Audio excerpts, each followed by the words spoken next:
Hello বন্ধুরা, কেমন আছেন? আশা করি সকলেই ভালো আছেন। আজকে কথা বলবো মোবাইল ফোনে প্রেম বা সাক্ষাৎ না করেই প্রেম, সেই প্রেমটি কিরকম হতে পারে এবং সেই বিষয়ে কিছু কথা বলবো। যদি কারোর সাথে প্রেমের সম্পর্ক হয় এবং আমরা যদি একে অপরকে সব সত্যি কথা বলি এবং সত্যি ভালোবাসি একে অপরকে না দেখে, তবে সেই সম্পর্ক বা ফোনে গড়ে ওঠা সম্পর্কের স্থায়ী কতটুকু? দেখুন, ফোনে গড়ে ওঠা সম্পর্কের স্থায়িত্ব কতটুকু। একটি মেয়ের চিঠি এরকম: আমি মেডিকেলের শেষ বর্ষে পড়ছি। আমার স্বপ্ন ছিল মাদার তেরেসার মতো মহান কেউ হব, কিন্তু এখন আমার সবকিছুই ওলটপালট হয়ে গেছে। 6 মাস আগে একটি ছেলের সাথে আমার মোবাইলে কথা হয়। তারপর থেকে টানা গত 6টা মাস প্রতি রাতে দীর্ঘ সময় নিয়ে তার সাথে কথা বলতাম। এভাবেই কখন যে মনের অজান্তে তাকে ভালোবেসে ফেলেছি আমি বুঝতেও পারিনি। আমার প্রতি ওর ভালোবাসাও ছিল আকাশচুম্বী, যেটা প্রকাশ পেত তার কথাবার্তায়। কথা বলে দুজনেই দুজনার সম্পর্কে 100 ভাগেই জেনে গিয়েছিলাম। সব জল্পনা কল্পনা শেষে দীর্ঘ 6 মাস পরে আমাদের দেখা হলো।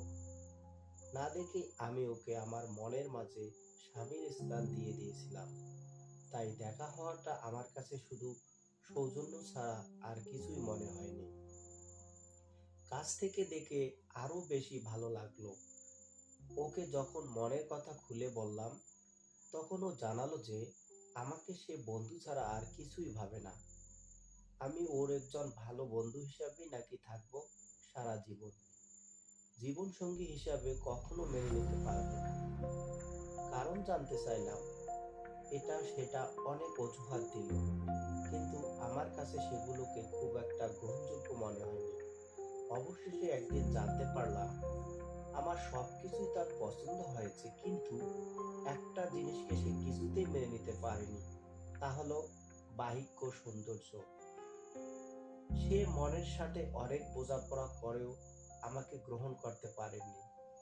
আমি তাকে অনেকটা বোঝালাম, বাহিক্য সৌন্দর্যটাই কি সব? আমি তো তোমাকে নিঃস্বার্থভাবে ভালোবেসেছি। আমার মনটা তো অসুন্দর নয়। কত কাঁদলাম, কত বুক ভাসলাম।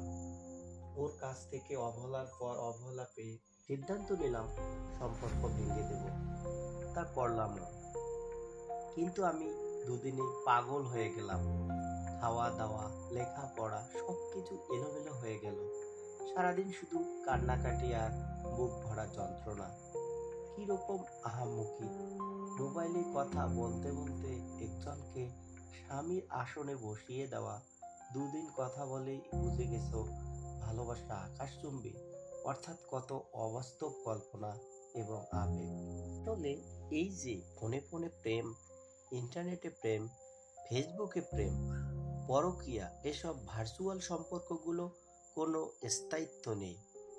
এখানে সময় অপচয় ছাড়া আর কিছু নেই। এগুলো এক ধরনের ব্যাধি। এসব ব্যাধির যথাযথ চিকিৎসা হওয়া প্রয়োজন।